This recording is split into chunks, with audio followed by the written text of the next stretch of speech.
Olá, gente querida! Estamos novamente aqui com o nosso Momento Lobo da Costa para dialogarmos com vocês. E hoje nós vamos ter alguém muito especial para conversar conosco. Quem será?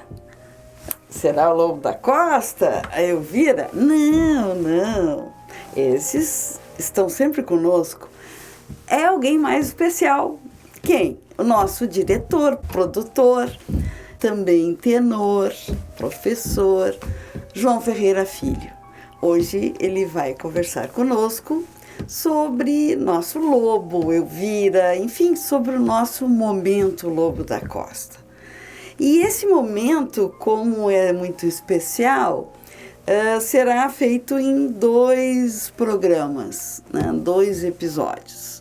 Hoje e no próximo episódio, para que vocês consigam ver bem o que nós pensamos, o que o nosso diretor pensa.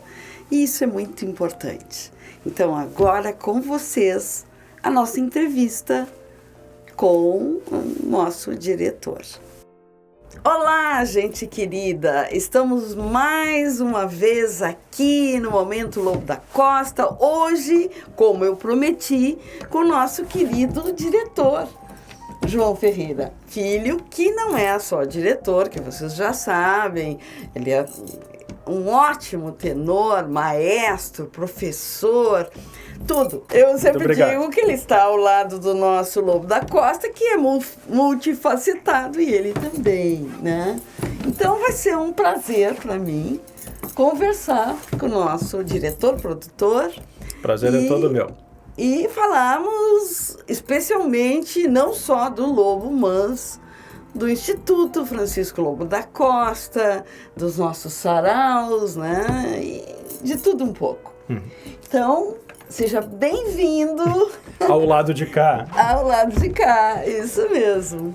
Bom, para mim é uma alegria estar participando agora na frente da câmera, né? E não vou dizer que é um lugar que me causa medo, coisa do tipo, mas realmente eu estou mais acostumado no Momento Lobo da Costa a estar do lado de lá, né? Acompanhando a gravação de áudio, a gravação de vídeo, depois a edição, mas poder de algum modo colaborar com esse projeto maravilhoso da professora Ângela Saper, né? É fantástico. Então, para mim é uma alegria estar contigo aqui hoje e partilhando com os amigos que nos assistem. E para nós, né, para mim especialmente, mas eu digo nós no sentido do Instituto Francisco Lobo da Costa, é uma grande satisfação poder estar aqui gravando, né, no teu estúdio, que é um estúdio para lá de bacana. Obrigado. Que é o Plural Singer Studio, né? Então, legal. Bom, então vamos às nossas perguntas. Momento, é tudo surpresa para vocês que estão assistindo aí. Eu não sei nada do roteiro, o roteiro é com ela. Então eu não sei nada. Vamos ver o que eu vou responder.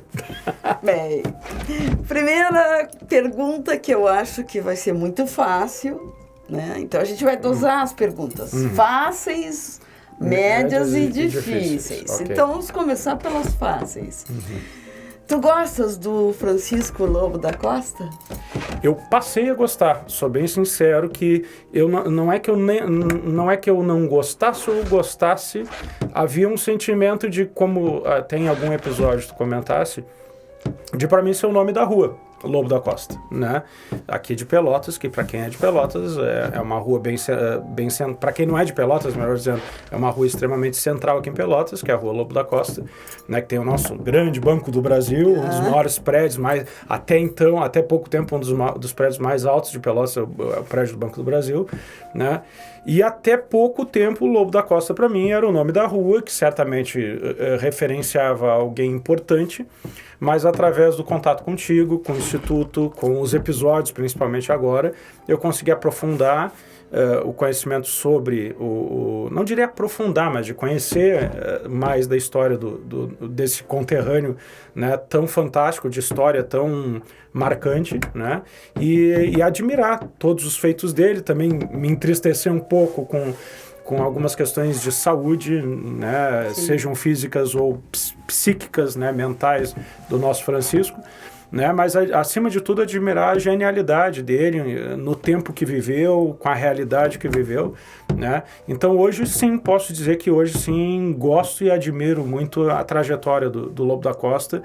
É bem inspirador em vários aspectos. Ah, obrigada. Nós também compartilhamos essa ideia.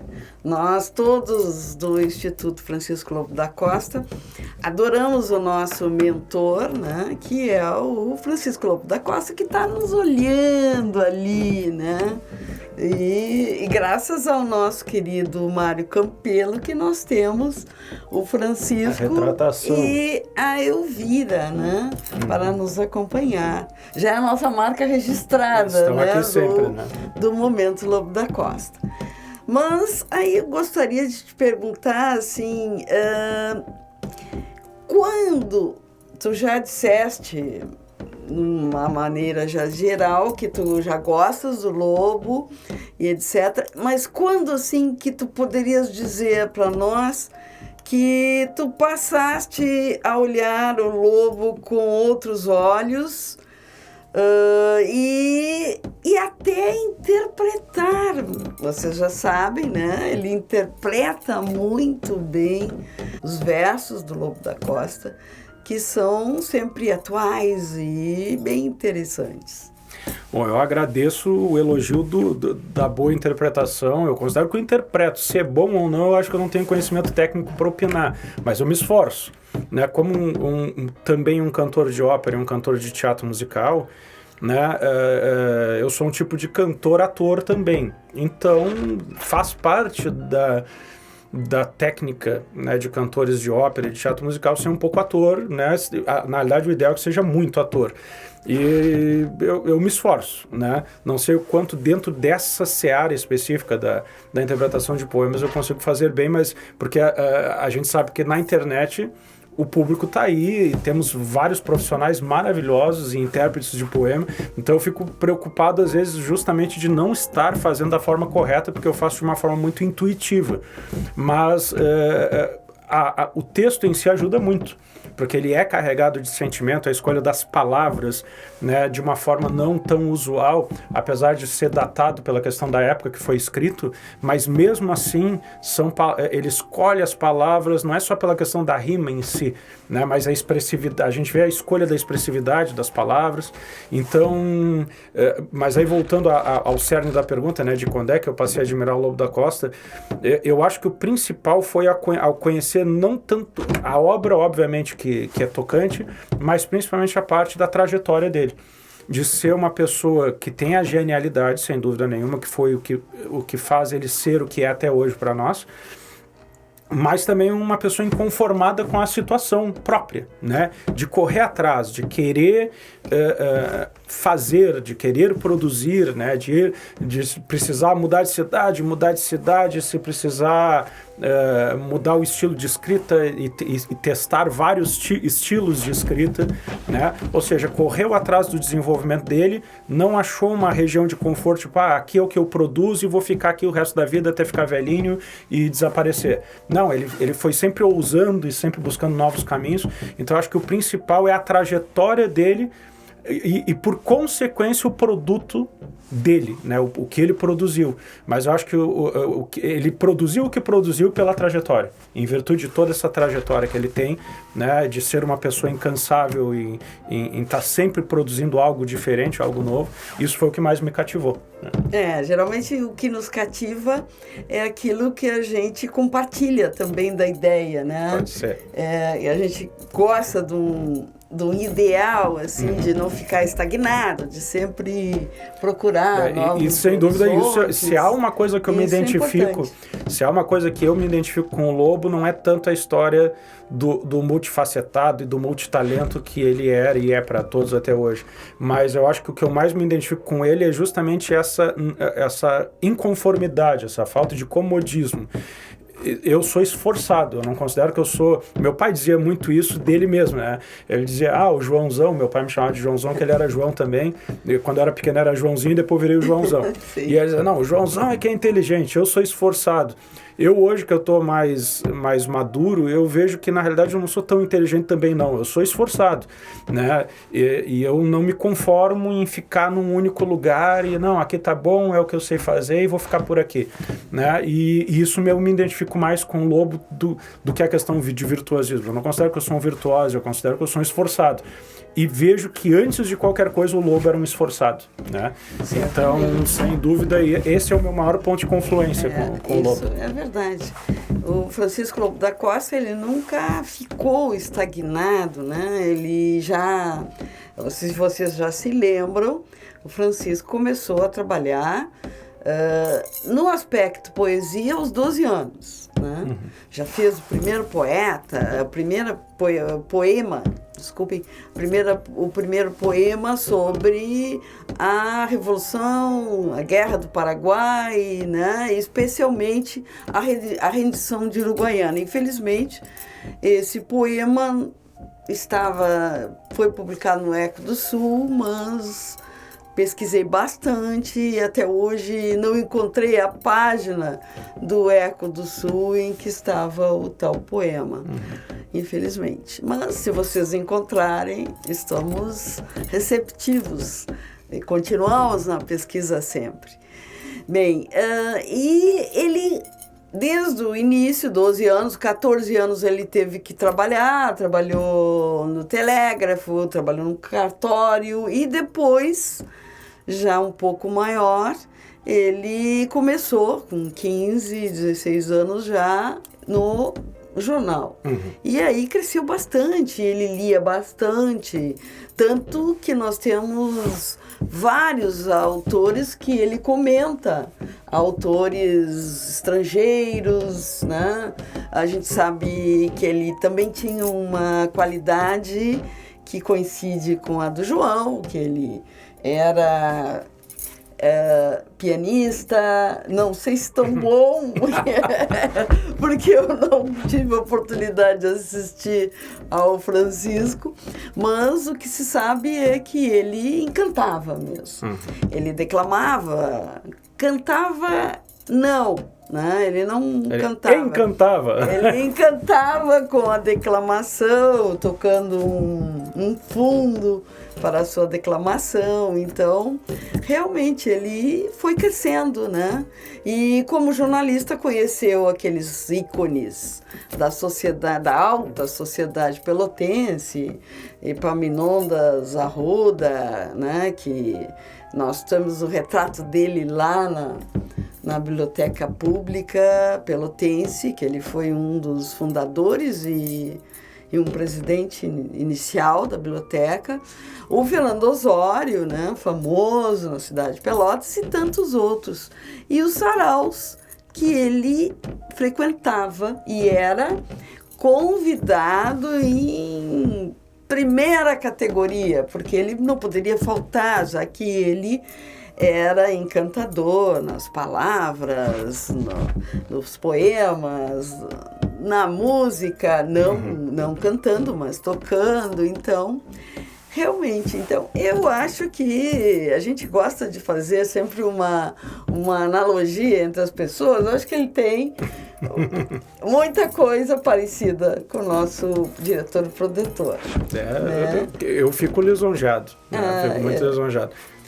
Vamos fazer um pequeno intervalo para convidar vocês para o nosso próximo sarau, que acontecerá no dia 30 de julho, no Salão Nobre do Clube Caixeiral, e vai estar maravilhoso.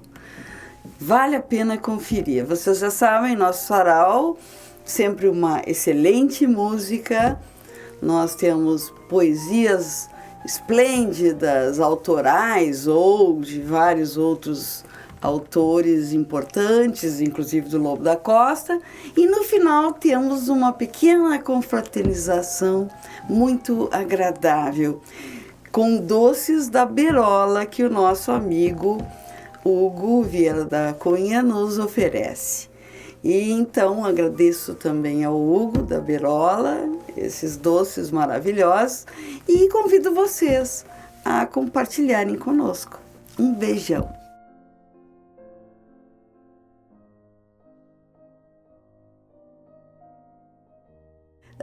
O que tu pensas, assim, dos saraus em que tu participaste? Já participaste de vários, né? Vamos ver quais são, assim, te lembras? O que tu achaste dos nossos saraus lobianos? A ideia do sarau é que ele seja um momento de descontração, né? Um momento festivo, que a gente ali faça, como é que vou dizer, uma alegria para aquele pessoal que está conosco e que está vivenciando todos os aspectos, não só do nosso mentor, mas do nossos quadros musicais, poesias e até a nossa confraternização no final. Como é que tu vês? Bom, antes da questão do Instituto, do sarau do Instituto mesmo, eu acho muito legal a retomada dessa cultura do sarau em Pelotas, né? Que venho de uma formação de canto erudito pela UFPEL, né? A gente estuda muito em história da música, em etnomusicologia, enfim, né? Todas essas questões, o quanto influenciável, e ver essa versão do sarau, onde a raiz, que é a arte, né? Seja a literatura, o teatro, a música, a pintura, enfim, né? A declamação de poesias, etc., mas com a adaptação aos tempos atuais, né? Então, da gente já ter uso de tecnologias que para nós hoje já são comuns, como um microfone, uma caixa de som, mas que em 1800 e alguma coisa isso era impensável, né? Então, essa adaptação da gente poder se ouvir melhor, com mais qualidade, seja nos poemas, seja na música, e também esse acesso aberto à comunidade, né? Porque o sarau, ele tinha uma cultura muito fechada no sentido da... a alta sociedade. Eu não queria usar uma palavra tão forte assim, mas de fato era, né? Então só quem realmente era de alguma família de nome, mais renomado, enfim, tinha acesso a realizar nas suas próprias dependências, na sua própria residência, esse tipo de evento, e os convidados eram os da mesma categoria de social, étnica, religiosa, etc., né? Então, a retomada dos saraus em Pelotas, mas com um caráter de abraçar as novas tecnologias, os novos estilos musicais, poéticos, etc., e abrir isso a toda a comunidade, independente de credo, gênero, raça, né, etnia, enfim, e qual família é, de que família é, né? A gente vê que não há essa preocupação dentro do Instituto Lobo da Costa, né, de todos tenham esse acesso livre à cultura. Isso é maravilhoso. Então, eu poder estar hoje escrevendo a história, né, junto com vocês, participando dessa escrita da história, que vai ser relembrada daqui a 50, 100, 150 anos, como a gente relembra hoje a história do Francisco, dizer, a professora Ângela Saper, no Instituto Lobo da Costa, realizava os saraus, as pessoas se reuniam, ouviam boa música, relembravam os poemas, encenações teatrais, enfim. Então, nós estamos escrevendo história, né? A história que eu li no livro e hoje eu escrevo junto com o Instituto, junto contigo, junto com todos os amigos e artistas que estão lá, né, sejam artistas das letras, das artes cênicas, etc. Então esse é o ponto inicial.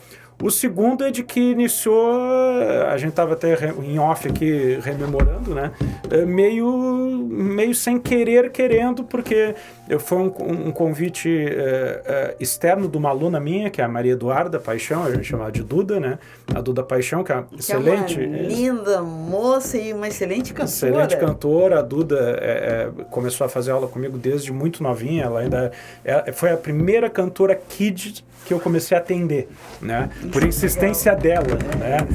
Ela me ligava um dia assim, outro também, dizendo, João, quero fazer aula, e eu ainda não atendia crianças e adolescentes naquela época, isso em 2004, 2014, 2013, por aí, já se vão aí uns bons 10 anos, né, pelo menos, e ela começou a fazer todo esse trabalho comigo, e hoje eu tenho muita alegria de acompanhar a Duda em várias oportunidades. E eu até posso, desculpa te cortando, mas eu posso dizer que ela aprendeu bastante, porque ela é excelente. Hoje ela está maravilhosa. Ela é muito dedicada, ela se dedica tanto ao estudo do teatro musical, às canções da Disney, mas também música popular, música americana e por aí vai. Um pouco de canto lírico também. E aí a Duda chegou para mim e disse, temos um evento para fazer, tu me acompanharia? Eu disse, vamos lá, né? Porque eu faço muita coisa pelo trabalho, que eu sou músico profissional, cantor profissional, mas eu também vou pelo prazer, às vezes, de acompanhar um aluno, pelo prazer de estar num ambiente, enfim. Então, nem tudo é dinheiro nessa vida, a gente precisa de dinheiro para sobreviver, mas nem tudo é dinheiro. Eu tenho a grata satisfação de trabalhar com o que eu amo fazer, que é música. E eu disse, vamos lá, Duda, enfim. E aí fui lá, acompanhei ela no sarau e tive a oportunidade de ver tudo que acontecia ali, né?